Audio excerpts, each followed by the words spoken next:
I officially hand you the keys to all this equipment. Thank you, Your Excellency. I wish you a very good campaign. Thank you. Let us pray to God for a very good harvest. Thank you, Your Excellency, and that you may achieve your goals set for this year. Comrade President, on behalf of the rural world, we undertake to implement your vision in accordance with your instructions. Thank you. Thank you very much. Good luck, Your Excellency. This morning in Bobo Dioulasso, President of Faso, Captain Ibrahim Traore, presided over a landmark ceremony for the distribution of agricultural, pastoral, and fishing equipment for the 2025 to 2026 campaign. More than just a logistical operation, the event marked a decisive step toward food self-sufficiency and sent a resounding message across the African continent. Burkina Faso is forging a new path, one grounded in sovereignty, resilience, and strategic self-reliance. For the second consecutive year, President Traore has delivered vital agricultural and pastoral resources to the country's producers. Last year's allocation totaled 77 billion CFA francs. This year, the investment has surged to 104 billion CFA francs, an increase of nearly 30% in state support. This significant financial commitment is more than just numbers on paper. It is a reflection of a leadership that prioritizes action over rhetoric and substance over spectacle. In a time when many African leaders continue to travel from one international summit to another in search of loans and aid, often diverted into the pockets of the corrupt Captain Traore, is proving that Africa's salvation will not come from handouts, but from bold leadership, courageous decisions, and a clear, unapologetic vision for the future. On April 22, 2025, he delivered agricultural equipment valued at 104 billion CFA francs to the Ministry of Agriculture, Animal Resources, and Fisheries. This was not mere ceremony. It was a monumental act of transformation. The equipment included 935 floating cages, 1,102 tillers, 1,033 field agent motorcycles, 36 vehicles, 17 trucks, 608 tractors, 150 grinders, 10 sweet potato processing units, 4 combine harvesters, along with phytosanitary and veterinary supplies. Heavy-duty machinery such as bulldozers, graders, excavators, compactors, dump trucks, and water tankers were also part of the delivery tools that will radically boost production and infrastructure across Burkina Faso's rural heartlands. This initiative is a cornerstone in what has become Captain Traore's revolutionary approach to governance, tangible, strategic, and deeply rooted in the realities of his people. His investment is not only in tools and machinery, but in the dignity and capacity of Burkina Faso's farmers, pastoralists, and fisherfolk. It is a declaration that they, and not foreign donors, are the backbone of the nation's future. As this bold move reverberates through the continent, it stands in stark contrast to the stagnation of those who continue to chase external validation and financial dependence. While these leaders, dressed in tailored suits and rehearsing speeches, present themselves at the doors of the IMF and the World Bank, Traore is quietly but decisively rewriting the script of African leadership. His actions reflect a deeper strategic vision, a belief that Africa can not only stand on its own, but lead on its own terms. This moment, this investment, and this vision mark a watershed in Burkina Faso's history. April 22nd was more than a date on the calendar, it was a bold statement of national intent. It demonstrated that real change does not come from promises, but from purposeful action. And it revealed that a new generation of leadership is emerging, one that does not ask for permission, but takes responsibility. Across Africa, the winds of change are blowing. At their center stands Captain Ibrahim Traore, youthful, fearless, and driven by a mission to restore dignity and independence to his nation. The world is watching, but more importantly, Africa is awakening. This wasn't a publicity stunt funded by outside donors, nor was it another loan that would weigh down future generations. It was a real investment, paid for by Burkina Faso's own resources, a bold move by a country determined to feed itself, control its destiny, and break free from the cycle of dependency that has held Africa back for so long. While many African leaders dress in their finest suits to fly off to Davos, Paris, or Washington in search of handouts, often giving away national assets in return for empty promises, Captain Ibrahim Traore puts on his military fatigues and walks the fields where Africa's true wealth lies. Instead of seeking approval from the West, he's working alongside farmers to build something lasting. For decades, international conferences and global summits have set the tone for Africa's future. Dressed-up events full of buzzwords and handshakes, where leaders sip champagne while foreign officials speak in vague clichés about development and cooperation. These meetings, whether hosted by the UN, the African Union, or well-meaning NGOs, have often become stages where African heads of state line up with begging bowls, asking for loans they can't repay or aid that comes with strings so tight it chokes national freedom. The results are plain to see. Despite billions in debt and decades of foreign involvement, hunger remains widespread. Roads and power systems are crumbling, and millions of young people are still without work. It's a bitter irony. The most resource-rich continent on Earth, with the youngest population and the most fertile land, has been reduced to knocking on the doors of the very powers that once stripped it bare. Then came Captain Ibrahim Traore, a soldier turned leader in 2022.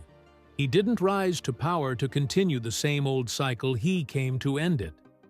Since taking office, he has made it clear: Burkina Faso will no longer be a pawn in the global game of influence. He has cut military ties with former colonial powers like France and rejected the debt traps of institutions like the World Bank and IMF.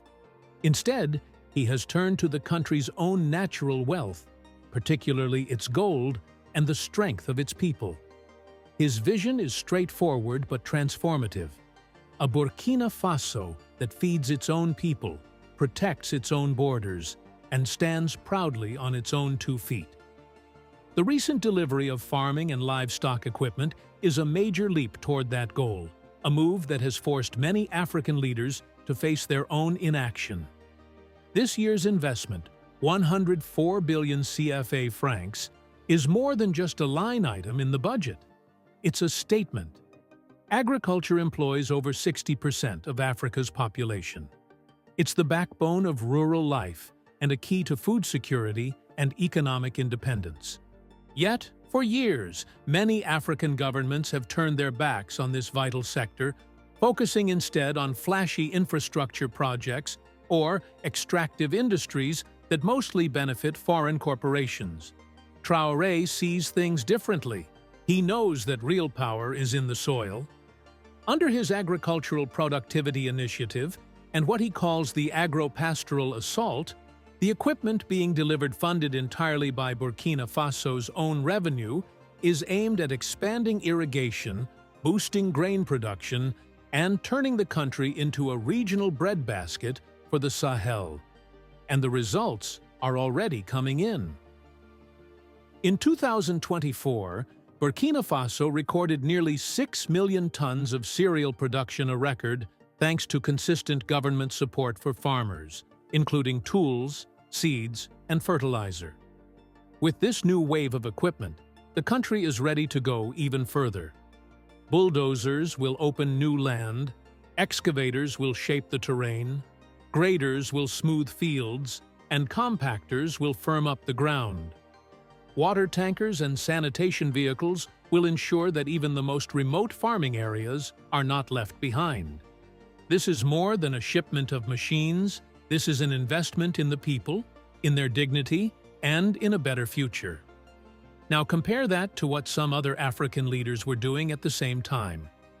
In just January 2025, several presidents traveled to Europe and North America, signing so-called partnerships that were little more than rebranded debt deals. One leader returned home with a $500 million loan to boost the economy, half of which vanished into offshore accounts before it even reached the Treasury. Another accepted an aid package tied to trade terms that favor foreign companies, allowing raw materials to leave the country while overpriced finished goods flood back in. These aren't true partnerships. They're economic traps.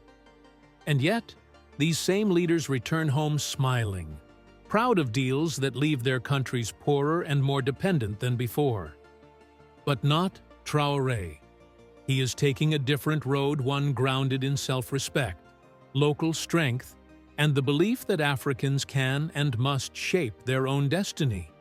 In doing so, he's not just changing Burkina Faso, he's setting a powerful example for an entire continent. Captain Ibrahim Traore's actions have stripped away the illusion. In just over 2 years, he's managed to grow Burkina Faso's economy from $18.8 billion to $22.1 billion, while also clearing a $4.7 billion external debt. Instead of asking for handouts, he's shown that real strength comes from standing on your own feet. While other leaders travel abroad seeking aid, Traore stays in the country, delivering tractors and tillers directly to his farmers. Unlike some who treat Africa's resources as items to trade away, he sees them as tools to uplift his people. His bold choices have unsettled many African leaders, not because his ideas are extreme, but because they reveal their own lack of action and courage. Behind closed doors at meetings like the African Union, the discomfort is clear. Some call him reckless. Some wonder how he's succeeding without depending on the West. But deep down, the truth is hard to deny. His progress highlights their failure. His independence shows what's possible, and that's what makes them uneasy. His $104 billion CFA equipment delivery, paid for entirely with domestic funds and no foreign debt, is a powerful message to every leader who claims there's no other way forward. Traore is proving there is another path, one rooted in African strength and self-belief. That doesn't mean the journey has been easy. Burkina Faso has faced over a decade of conflict, with militant groups forcing millions from their homes. It's a huge test for any leader. But even here, Traore breaks from the old script. Instead of calling for help from foreign powers, he's building partnerships with neighboring Mali and Niger through the Sahel Alliance, choosing African solutions for African problems. He's also reached out to Russia for military support, not as a sign of blind loyalty, but as a strategic move to push back against Western control. And his focus on farming during a time of conflict isn't a distraction. It's a statement. You can't have true security if your people are hungry. Growth and safety must go hand in hand. To many across the continent, Traore is more than a president, he's a symbol. He carries the spirit of Thomas Sankara, the revolutionary leader of Burkina Faso, who was assassinated in 1987. Like Sankara, Traore speaks of freeing African minds and building a future where the continent no longer depends on outsiders. But Traore now has the chance to do what Sankara could not turn that vision into reality. The delivery of $104 billion CFA worth of agricultural equipment is more than a government project. It's a turning point. It tells young Africans they are enough. It tells farmers their work matters. It tells leaders that the era of begging is over. And it tells the world that Africa's rise will come not from charity, but from the determination of its people. When Traore handed over the keys to the Ministry of Agriculture, He wasn't just giving away machines. He was handing over hope, a new strategy, a quiet revolution. Let those who rely on aid tremble, those signing loans sweat, and those jumping from one global summit to the next grow restless. While they chase promises in foreign capitals, Traore is planting real seeds at home, seeds of dignity, prosperity, and lasting power. And in time, those seeds will grow into something far greater than any borrowed plan ever could. The real question isn't whether Captain Ibrahim Traore will succeed, it's whether other African leaders will be brave enough to follow his lead. For too long, we've been told that Africa's progress depends on help from outside. Traore is showing us that the real answers have always been under our feet. And that truth, while humbling, is also deeply empowering. Let me speak plainly. Africa has worn the label of beggar continent for far too long. At fancy conferences in European cities, our leaders show up in sharp suits, waiting patiently for promises of aid, loans, and trade deals from the same powers that once colonized us. Events like the G7, G20, or the so-called Africa Investment Summits have become rituals where African nations line up, not to lead, but to ask. These leaders sit through long speeches, receive symbolic pledges, and return home with handshakes, but not solutions. The help never truly arrives, and like a donkey chasing a carrot on a stick, we grow weaker, not stronger. It's time we stop depending on the crumbs of others and start trusting in the one thing that has always sustained us, our land. Our future lies in agriculture, the very foundation our ancestors relied on. That's why leaders like Captain Traore matter. They are choosing a different road, one that leads to dignity, not dependency.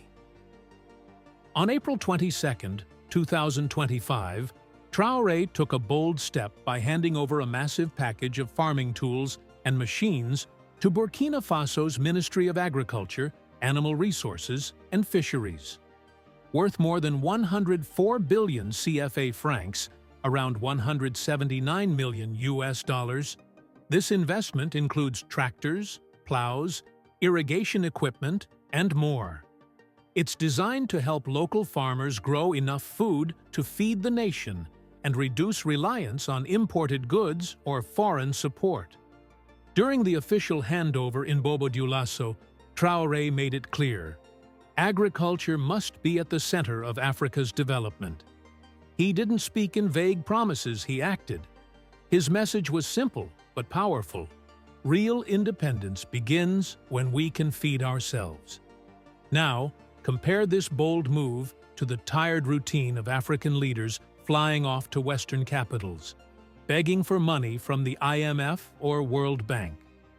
These loans come with painful conditions that weaken our economies and limit our ability to grow on our own terms. Too often, these meetings aren't about listening to Africa, they're about telling us what to do. We're fed outdated advice like privatize your industries, open your markets, or let foreign companies lead the way. Meanwhile, Africa remains rich in minerals, oil, and fertile soil, but our people continue to suffer. In 2024, more than 270 million Africans faced chronic hunger, according to the African Union. What makes this even worse is that 65% of our farmland is damaged from years of poor care and exploitation. Yet, instead of investing in the soil and the people who work it, many leaders keep chasing empty promises. From the West, promises that often disappear before they bring any real change. Captain Traore's approach challenges all of that. Since taking office in September 2022, he has taken a stand. He said no to IMF loans. He asked foreign troops to leave Burkinabe land. And he's made it clear that Burkina Faso will decide its own path, without waiting for permission from old powers.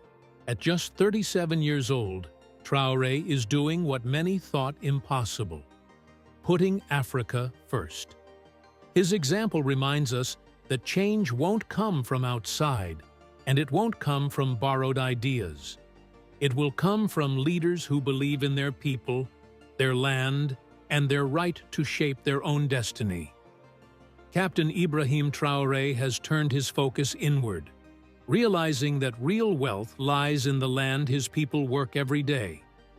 His investment in farming tools is not just a business deal, it's a bold declaration of independence. By giving farmers the tools they need to grow more food, especially staple crops, he's already sparked economic growth. In early 2024, Burkina Faso's GDP rose by 4%, largely thanks to agriculture. And slowly but surely, poverty is beginning to decline not because of foreign aid, but because of homegrown solutions and strong leadership. This is a lesson many African leaders still need to learn. Agriculture isn't a thing of the past, it's the foundation of our future. Africa holds 60% of the world's unused fertile land, yet we import $35 billion worth of food every year. If nothing changes, that number could triple to $100 billion by 2030. Why does this happen? Because many of our leaders chase dreams of industrialization without first making sure we can feed ourselves. They sit at fancy global summits listening to lectures on sustainability from countries that once grew rich by exploiting Africa. Meanwhile, those same nations continue to harm our environment with genetically modified crops and chemical-heavy farming, often pushed by global corporations. Traore offers a completely different vision. His government has rejected the corporate-driven, foreign-controlled farming model. Instead, they're supporting local farmers with real tools, promoting organic methods, and investing in local seed banks. This is farming rooted in respect for the land and the people. It's a return to the values of African giants like Kwame Nkrumah, Thomas Sankara, and Patrice Lumumba, leaders who knew that true economic freedom starts with controlling our food supply. As Sankara once said, "He who feeds you controls you." By ensuring Burkina Faso can feed itself, Traore is breaking the chains of dependency once and for all. Now, imagine if other African nations followed the same path. Picture Nigeria using its vast northern plains to invest in modern farming, instead of spending oil money on foreign loans. Imagine Kenya supporting its farmers with the latest technology, instead of importing cheap, subsidized grain that hurts local markets.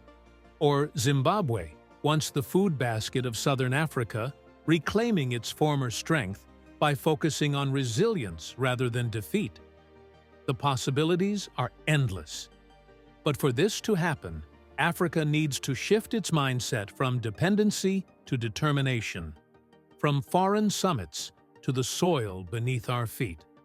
Some will argue that farming alone won't solve all our problems, that we need technology, infrastructure, and global trade. And they're partly right. But what they miss is that agriculture is the starting point. Everything else is built on top of it. A country can have tall buildings and wide roads, but if it can't feed its people, it will always rely on others. Traore understands this deeply. His investment in farming isn't a step backward, it's a crucial step forward. By boosting agricultural output, Burkina Faso won't just feed itself, it will be able to invest in modern industries, grow its economy, and trade on equal footing with the world. Farming also brings people together. More than 60% of Africans work in agriculture, most of them small-scale farmers using outdated tools. By giving them modern equipment, like Traore has done, we're not just improving harvests, we're restoring pride and dignity to a job that many had written off as unimportant. Most of these farmers are women, and giving them tools and resources helps them take care of their families and send their children to school. By promoting farming methods that heal damaged land, this approach also fights climate change. It breaks the false idea that Africa is a continent doomed to fail, proving instead that we can thrive when we invest in ourselves. It's also important to expose the double standards at Western summits. While Western countries often blame African leaders for corruption or bad governance, they ignore their own role in creating many of Africa's problems. In the 1980s and 1990s, we were forced to adopt harsh economic policies that cut support for farmers, leaving them exposed to global markets. For example, in South Africa, wealthy white commercial farmers dominate exports while black small-scale farmers struggle. Trade deals like the African Growth and Opportunity Act, AGOA, mainly benefit Western companies, not African farmers. When aid does arrive, it's often in the form of food dumps, large shipments of surplus grain from the US or Europe that flood local markets, driving down prices and pushing local farmers out of business. Contrary to what French President Emmanuel Macron suggested, Captain Traore's refusal to accept this system isn't ungratefulness. It's a refusal to be trapped in a cycle of dependency and exploitation. African leaders should learn from Traore and stop chasing false hopes.